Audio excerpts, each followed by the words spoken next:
WAVE ROVER, a Contessa 26, is making her third large ocean passage. She will cross the Atlantic solo, from east to west. Unfortunately, she will also suffer a knockdown 500 nautical miles from Martinique in the Caribbean. But let's start this tale 24 hours into the passage, having left the Port of Calero in the Canaries. Good afternoon, everybody. It's December 22nd, 3 p.m. local, and I've been at sea a full 24 hours. I left the Port of Calero on the island of Lanzarote at 3 p.m. on the 21st of December. I believe that's the winter solstice. I left at 3 p.m. Even though there was no wind, but I knew that the wind would fill in sometime around 8 o'clock, and in fact it did fill in at 8 o'clock. So we motored for the first 5 hours, which gave me an opportunity to get offshore and get out of a lee shore situation before the wind filled in. And when the wind filled in, it filled in nicely. So we've actually covered 110 miles in the last 24 hours.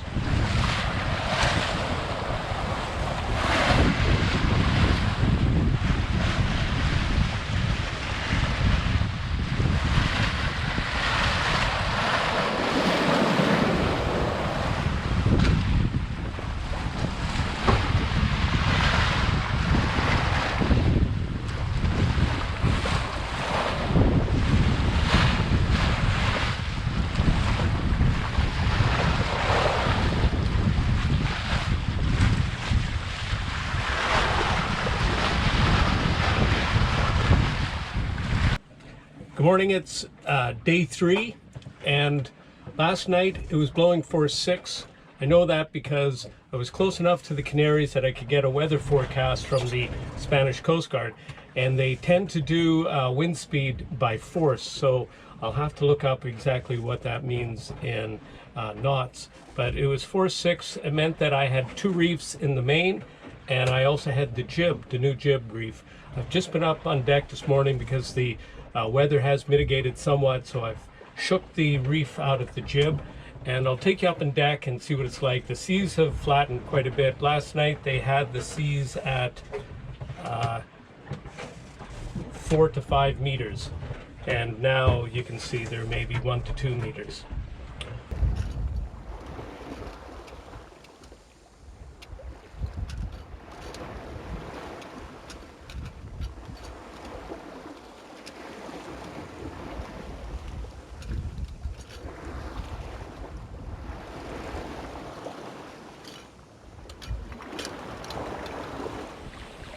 Good morning. It's the beginning of our second week at sea. In the first week we covered about 600 miles, which isn't terrible, but we could have done a whole lot better. We've had very, very light wind conditions. As you can tell from behind me, the sails are having a hard time filling up. So in that first week we covered 600 miles, as I said, and also what else happened? We consumed all of our fresh fruit. It's all gone. Along with the yogurt, but that's the way it was planned because I don't have any refrigeration, and getting 7 days out in the tropics, you know, that's pretty good without refrigeration. I generally keep the yogurt just above the keel, and the fruit I keep in a paper bag so that it prevents it from going off too fast. I'm going to show you the sea around, and take note of the clouds as well. This is the first day where we've had some significant change in the clouds, and I suspect we'll be getting some wind in the next little while.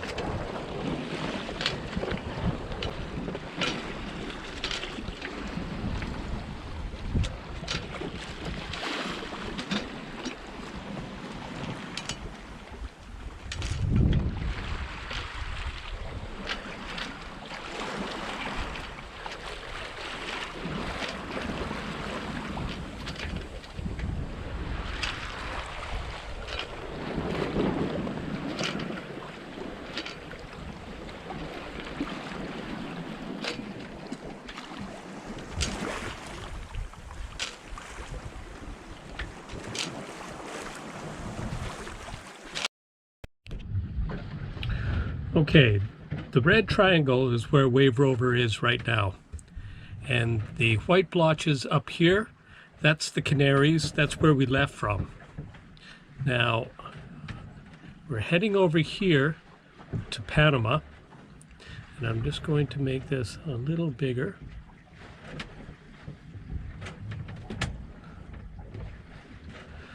So there's some islands here, I don't know if you can see it, they're the Cape Verde Islands. So the idea is to swing down toward them, and then when you get near those islands, about a couple of 100 miles north, maybe north west of them, and then you start heading out across the Atlantic toward Panama. So the blue dot that you can just see above the red triangle, that is exactly where Wave Rover was after 1 week. Well, you're looking at a very happy sailor. It all started last night around 2 o'clock in the morning. The wind, or 2 o'clock this morning, the wind stopped blowing. And it wasn't blowing very much before that. And for about an hour, we had virtually nothing. And we were just drifting with the current. And then about 3 o'clock this morning, the wind started up, and it came up very, very quick, and it was quite fresh. It was blowing at least 15 knots at 3 o'clock this morning, and it was from the northeast, and it's been blowing pretty steady all day long. If anything, it's increased sometime around noon. It increased probably 15 to 20 knots, but it is consistently from the same direction. The sails are full. In fact, I had to reef the jib to compensate for the strength of the wind. We are going downwind, and Wave Rover tends to get overpowered when she's going downwind, so I have to shorten sail. But even with a reef jib and a double reef main, we're making 4.5 to 5 knots under control.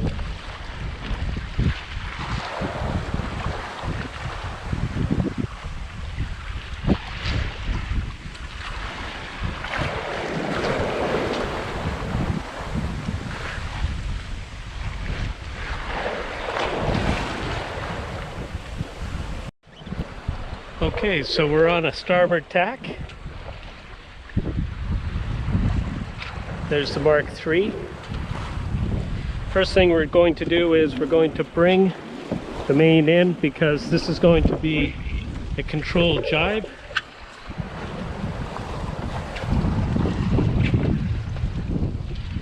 We're going up to the Mark III.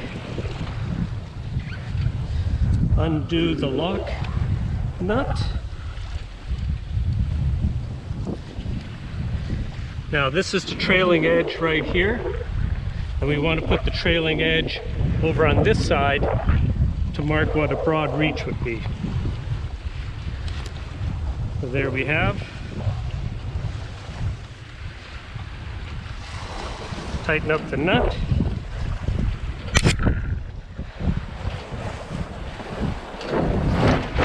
Release the jib.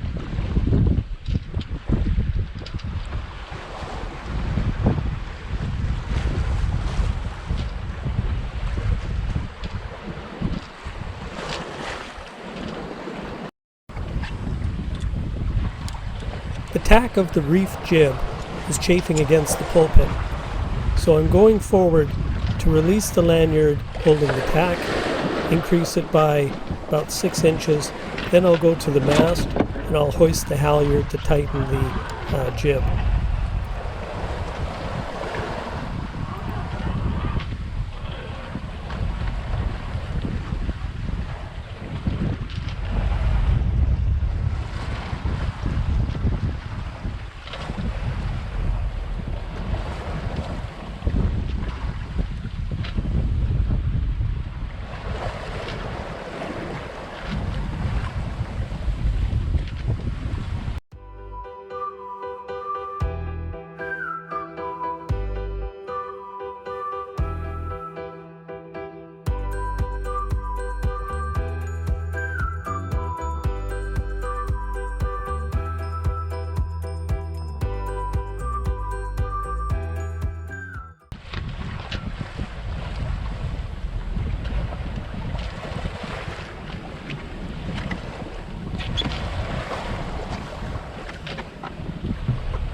Okay, so up here, that white area that I'm pointing to, those are the Canaries. That's where we started.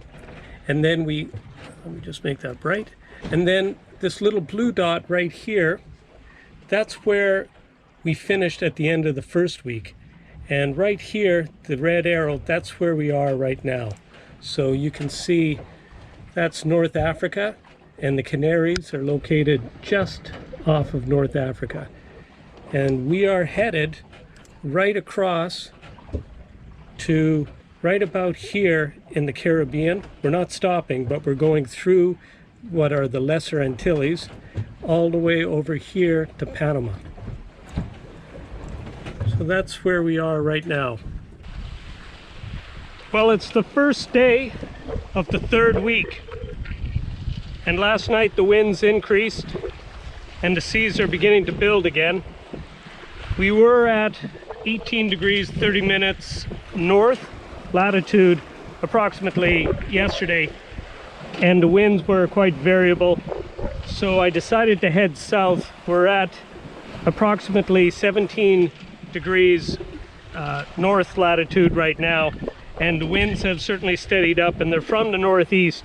And during the night we had quite a few seas plow into the side of WAVE Rovers. So as a result, I've shortened sail. I've now put the third reef into the main, and that was one of the improvements I had done when I was in the Canaries. I went to the sailmaker and got that storm jib made, and also I had them put a third set of reefs into my mainsail, and it works great. The jib, which you can't see right now, it's behind the main, it's reefed as well, and the boat is under control. We're making between 4 and 5 knots, and we're making approximately west. I don't know if you can see the compass there, but we're holding pretty close to west right now, which is great. That's the direction we want to go. We're on a broad reach and we're on a starboard tack.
Well, good morning. You just saw me on deck, and I just brought the mainsail down and secured it to the boom entirely. And the reason for that is all through last night we entered into a region of quite squally conditions, and we're still in it right now. And The boat was making unbelievable speeds, over 9 knots, and also it was careening all over the place, so it wasn't in control. So now we're back in control, and all we have is just a reef jib. Just amazing colors tonight for the sunset. You've got to see this.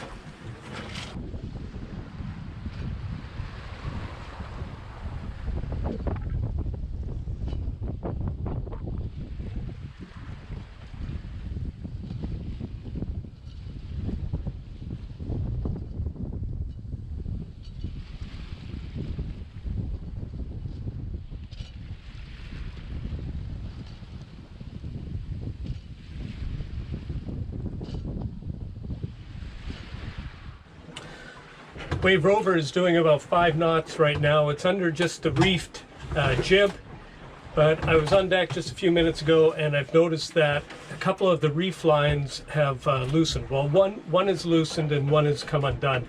So I'm going to head up there right now and I'm going to tighten those while the sail is still up.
So it's the sun just came up and it looks like it's going to be another nice day. Although we do get squalls during the day, we get a lot of sunshine as well.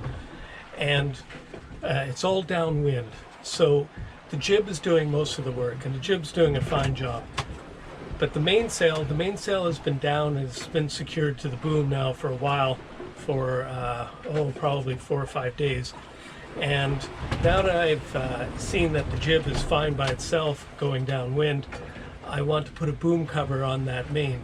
And by doing that, what I'm accomplishing is I'm keeping the UV light from destroying the sailcloth of the main. The main is older than the jib, of course, the jib being new.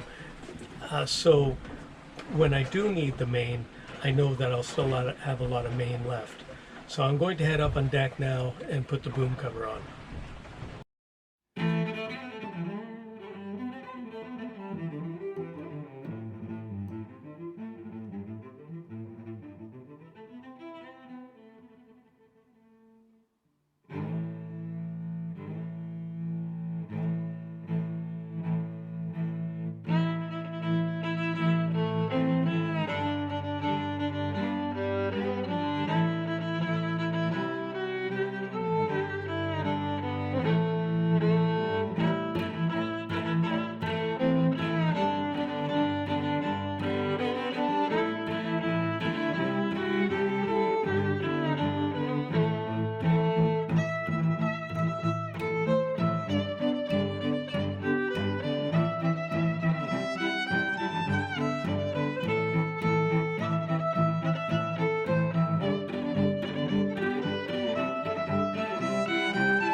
It's January 12th, shortly before midnight, and WAVE ROVER has just suffered a knockdown. We were heeled over, probably very close to 90 degrees.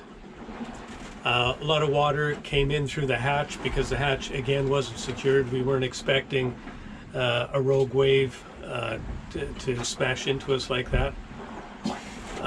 As well, it's quite a mess inside here.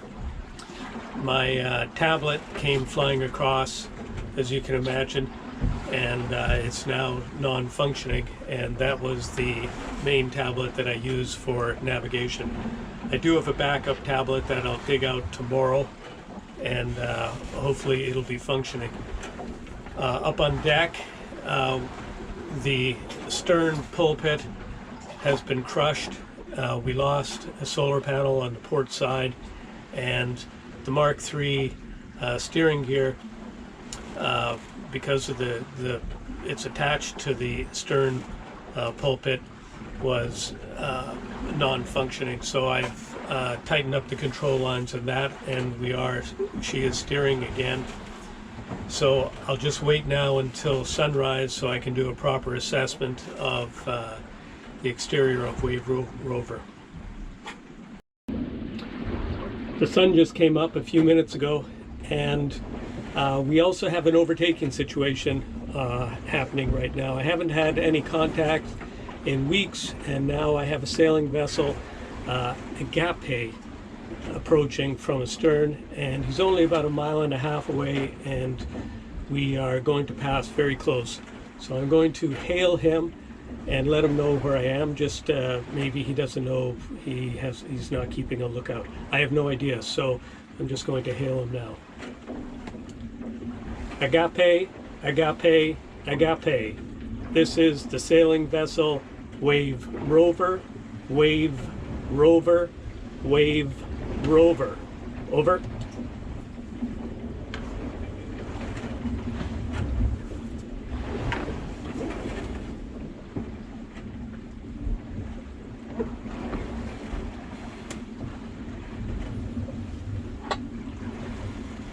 Station's calling Agape, station's calling Agape, I'm listening, over. Agape, this is the sailing vessel WAVE ROVER. Can you go to channel 06, over? 06, over. Agape, this is the sailing vessel WAVE ROVER on 06, over. Good morning, WAVE ROVER, how are you, over? Very well, sir. I just want to advise you that I am approximately 1.5 miles ahead of you. Do you have me visually, over? Not yet, but I will check. I have active AIS. Agape, negative. I do not have active AIS. I have a receiver, and that's how I know your position. So this is an overtaking situation, and I'm the stand-on vessel, so I will maintain my course and speed. So after you can ascertain my position, let me know what you intend to do. Over. I will turn to port and pass you on the port side. Very good, sir. How was your night last night? A little bit rolly. Yeah, same here. I got knocked down just before midnight, and I have some damage to my stern pulpit, and I lost a solar panel. Over. Oh, that's really sad to hear. You're a monohull, over? That's correct. I'm a monohull. I'm only 8 meters in length. Over. Oh, we are 12 meters catamaran, so it wasn't so bad for us. Over. Can you tell me what the wind speed was last night and right now? Over. Just a second.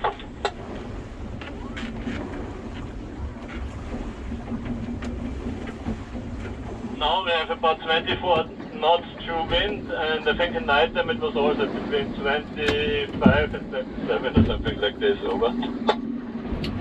Yes, that's a lot of wind for a little boat like mine. Over. You are a single-handed sailor? I say again that that was a lot of wind, 25 plus knots for a small boat. Over. You're a single-hand sailor, you're alone on board, over? Yes, yeah, I'm soloing, sailing from Canada. And previously I just left from the Canaries and I'm bound for Panama. We are coming from Cape Verde, from Mindelo, and we are heading to Martinique, over. Very good. Very good. Well, have a good day, and I will keep an eye out on my port side. Over. You too, I just saw your sail, so no problem, we will pass you on the port side, over. Out. That is a lot for a little boat, but it wasn't the wind that did us in, because reefed jib was sufficient, but it was the wave that came in. So now I'm going to head up on deck and I'm going to do an assessment of the damage. Okay, I'm about to head up on deck and do an assessment, but you can see what the cabin looks like. And this is our tablet, which is no longer functional. Everything in this shelf here came flying across and landed over here. It's not too bad because it's mostly very light things, ready-use things that I need, or things that I'm storing, books, my Kindle reader. But the worst part was that this bunk right here, and this is the mattress for it, got soaked along with a lot of my clothes that were located in these pockets, and the sleeping bag, but the sleeping bag is drying out. So I'm going to have to deal with this after I do an assessment of what's happening on deck. So up on deck. As you can see, the hatch is secured.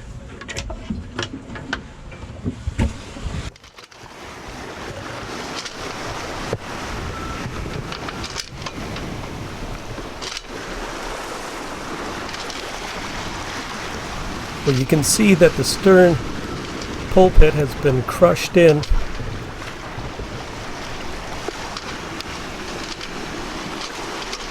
And our halyards and reefing lines are streaming astern.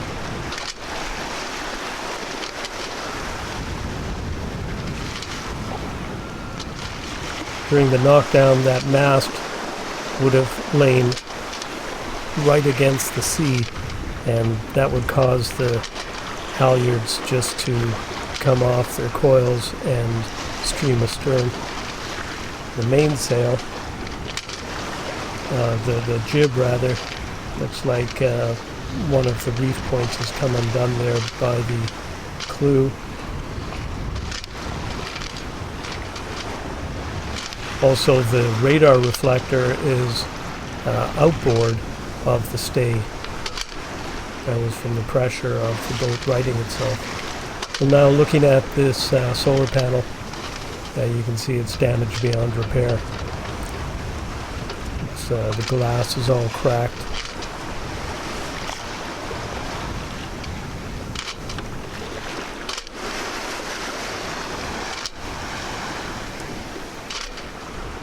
Well, the frame is still very robust, no damage there. The frame,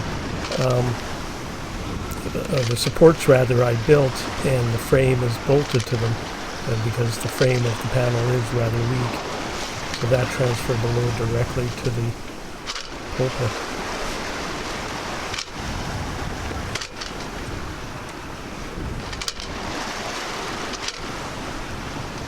Well, the Mark III is nice and solid.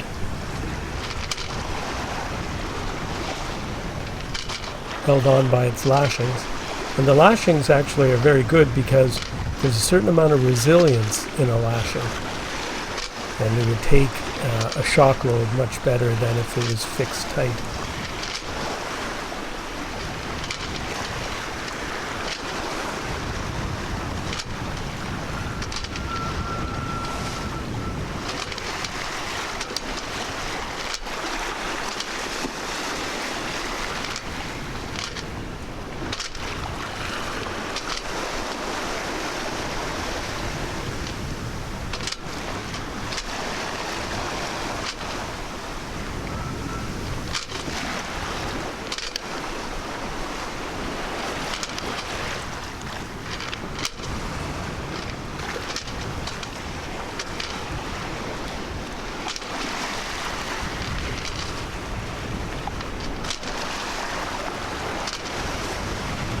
So I'll head forward now.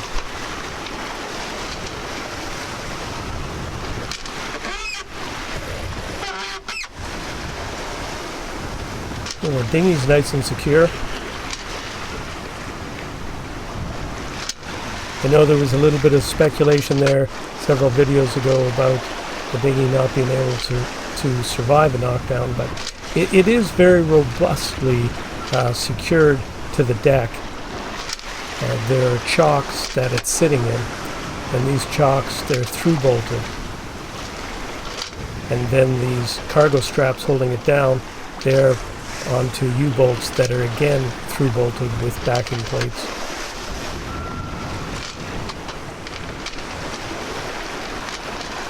Overall, the jib looks fine.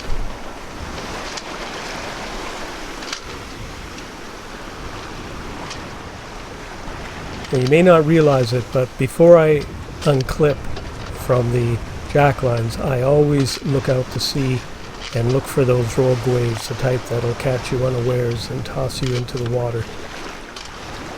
And I just want to check the pedestal here, make sure that the turret is, or the tower is tight.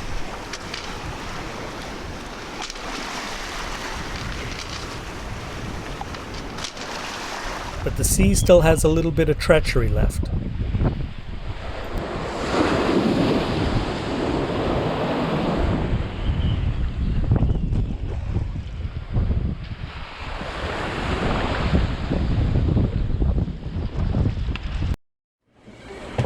Okay, so now it's about 24 hours since the ordeal, since the knockdown, and let's do a little summation of what's happened to WAVE Rover. But my right lower rib is bruised, and everything is difficult as a result. Hauling a halyard is now hard. Just getting out of the bunk is hard. Sleeping is hard, and even taking a deep breath is a little bit painful. I'm still able to do everything, but it's just an added hassle.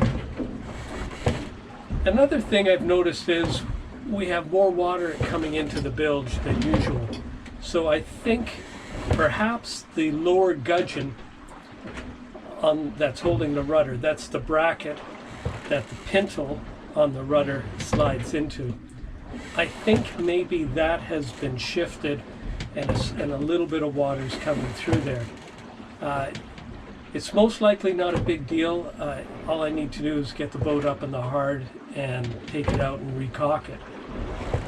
But I can't do it, at sea. Of course, the mattress, the one I'm on isn't bad. This one was actually over on the windward side. The leeward side mattress is up forward, and I'm trying to dry it out, but along with all the wet clothes, it's almost impossible to dry everything out because we still have a lot of spray and waves breaking over into the cockpit. So there's nowhere to really lay stuff out. So now I need to make a decision. Do I make a port stop in Martinique, which is really on the way, and it's about 500 miles west of where I am right now, or do I carry on and go to Panama, which is 1,800 nautical miles from now? So what I'm going to do is I'm going to sleep on that.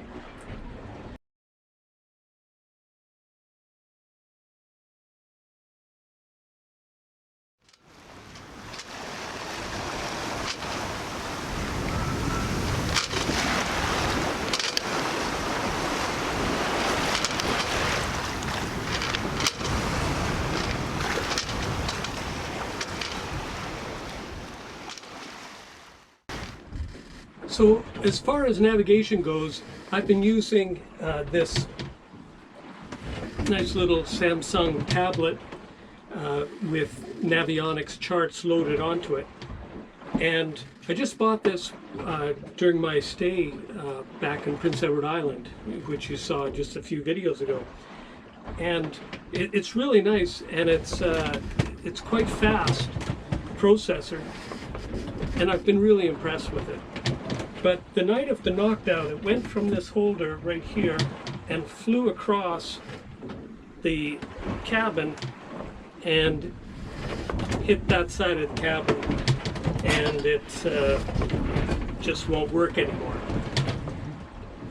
So that had all the charts loaded onto it, right through actually to the South Pacific.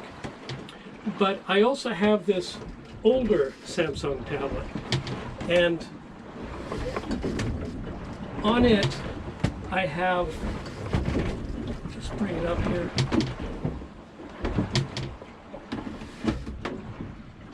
on it I have the basic charts, just a few points between the Canaries where I left and Panama where I was planning to go. And in there I also have 5 of the Caribbean islands highlighted so that I have charts to them. The reason I did that was just in case of a failure with my primary tablet, I still had a backup. And I've been really cautious with this because I can't afford to have this go down. I have made a pencil sketch of the harbor that we're going to, and I also have the latitude and longitude of a few waypoints to get me safely there and keep me out of danger. So that's the only backup I have. But having a second tablet with charts loaded onto it is a very inexpensive redundancy that I think pretty much everybody should indulge in, because I think that this tablet was less than $200 Canadian on sale. No, sorry, regular price, because it's an older version, but it has plenty of capacity for what I need with just Navionics, which is all I use these tablets for. I don't load them with anything else. I don't use them for anything else. I have a laptop that I use for communication and Facebook or anything along those lines. But these are meant solely just for navigation.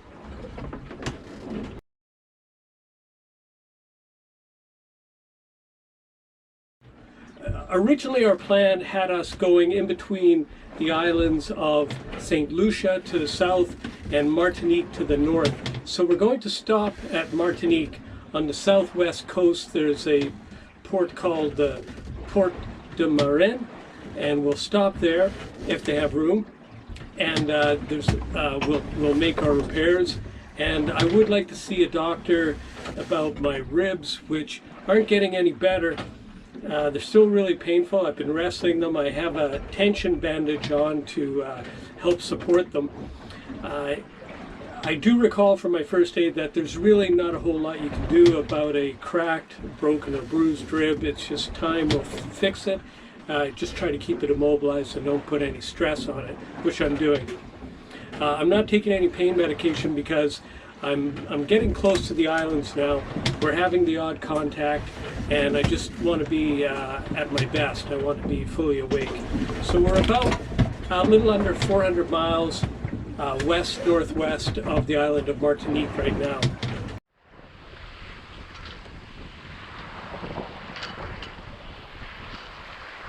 After 32 days at sea, Wave Rover has crossed the Atlantic solo for the second time. And as I make my final approach to the island of Martinique through the St. Lucia Channel, I also want to show you my typical high seas meal preparation, which is always a bit of a challenge on a small boat.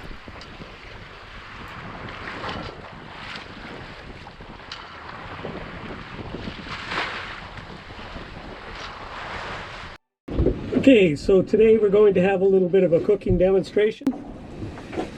Pot, stove. There's water in the pot already, and I just chopped up 3 cloves of garlic. And just get that into the water before we turn it on.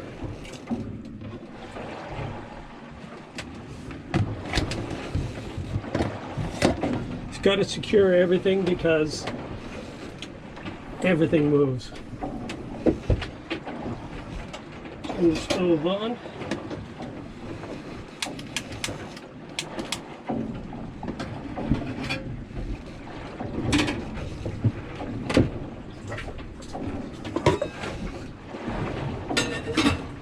Just let that come to a boil.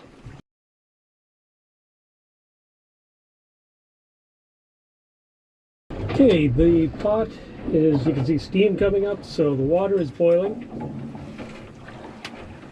I should also say that at the beginning of this whole operation, I did put a tablespoon of table salt into the, a teaspoon of table salt into the pot.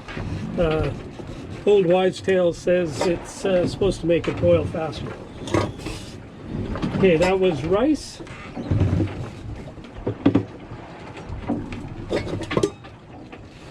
Just give that a little stir.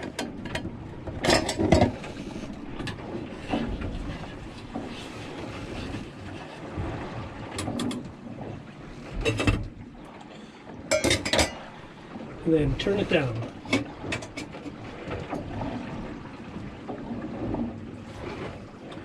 So you just want it to simmer at this point for about 20 minutes.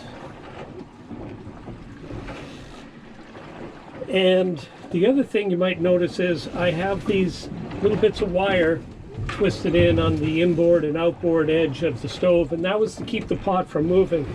But having done that, the pot hasn't moved. The pot, despite the sea state we're in, and even worse, it doesn't really seem to move, but it's there anyway, and it gives me peace of mind. The pot wasn't on the stove when we were knocked down. I don't know if it would have survived that.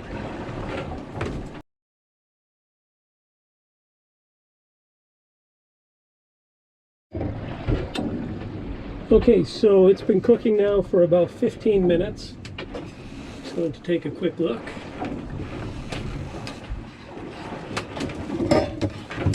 Yeah, it's cooking nicely. So at this point, I usually like to add a couple of eggs.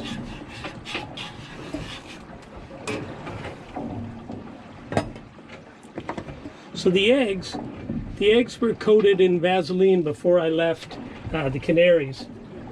And that's a little trick that prevents the eggs from going off. So they'll survive for quite some time. On the first voyage I did,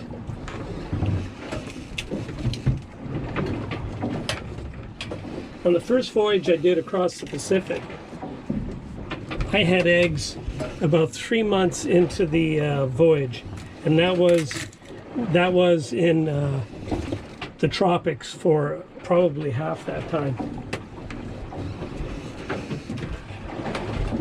So let's just stir it up.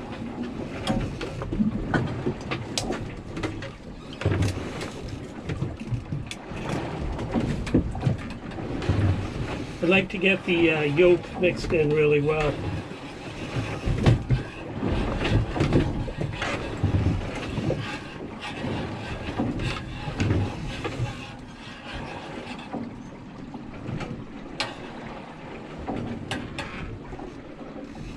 Okay, so let that cook for another 5 minutes, and then we're just going to turn the heat off and let it sit for about 15 minutes.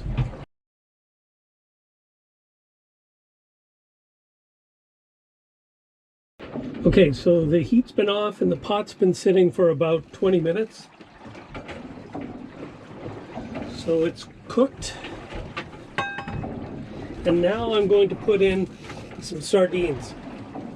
Just give this a little stir.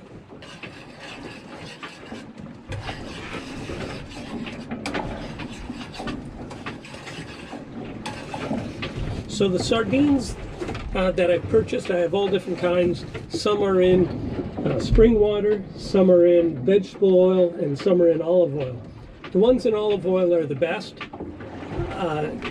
These ones were in vegetable oil, so what I've done is I've drained off the vegetable oil because it's not really good for you, so I understand.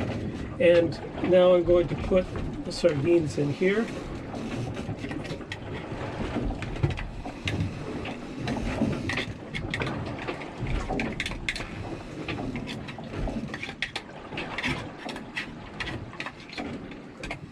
Okay, just stir those in a bit. Now the reason they put sardines in the oil in the first place, it's probably something to do with preserving it, but it also tastes really good. So Being that I drained off the vegetable oil, I now have extra virgin olive oil. Some good quality stuff that I bought in the Canaries. And I put some in. I'm pretty liberal with it because it's good for you. Just put it in.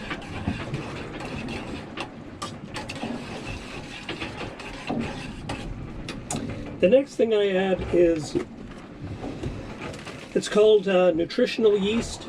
It's also known as brewer's yeast, and it contains all the B vitamins.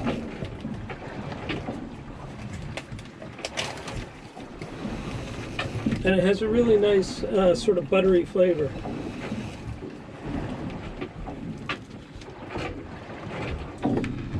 So just 1 teaspoon is enough.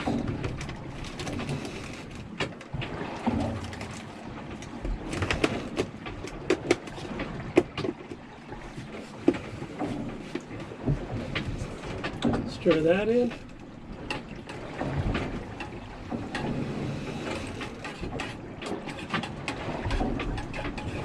Okay, then we put a little bit of soy sauce in.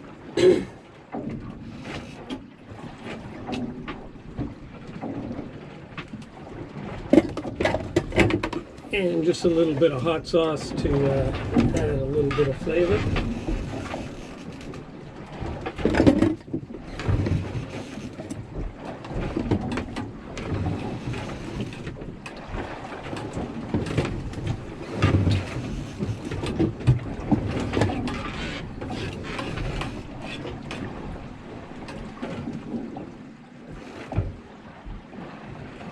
Bon appetit!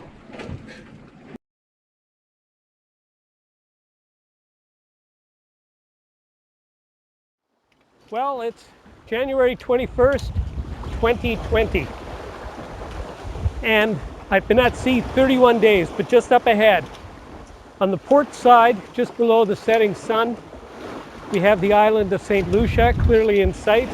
And on the starboard side, again about 20 miles ahead, is the island of Martinique. Right now, Wave Rover is headed right dead center for the St. Lucia Channel. We're still about 4 hours away from entering the Caribbean, but I can't see any reason why that's going to not happen.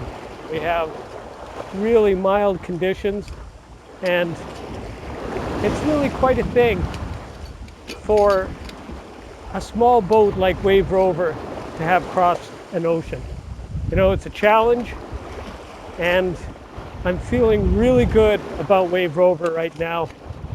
It's been a real adventure crossing the ocean, first off the North Atlantic from west to east, and now crossing from east to west from the Canaries to the Caribbean. Tonight, probably shortly after midnight, we'll enter the Caribbean, and it'll be too dark to attempt to head up the long channel into the port of Marin. It's well buoyed, well marked, but there's coral either side, there's shallows either side of the channel. So for the very first time, Wave Rover is going to play it very, very safe and wait till the morning to enter that channel. So tonight we will, after we cross the channel, the St. Lucia Channel, we will turn north and we'll find a little cove to anchor in off of, I believe, St. Anne Beach. And we'll just wait there for the 2 or 3 hours it'll take for sunrise. And then at sunrise, we'll head into the port.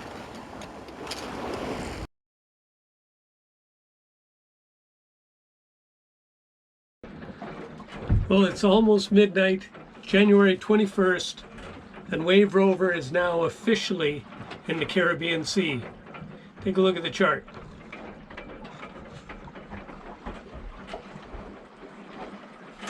You can see that's Martinique Island just to the north, just above the red triangle, and just below, that's St. Lucia.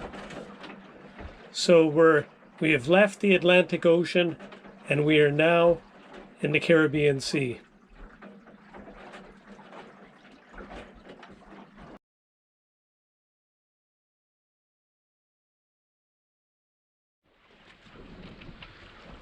Well, here's what the Port of Marin looks like at daybreak. Don't know if the camera can pick it up, but we're looking at sailboats at anchor right from about here all the way to here.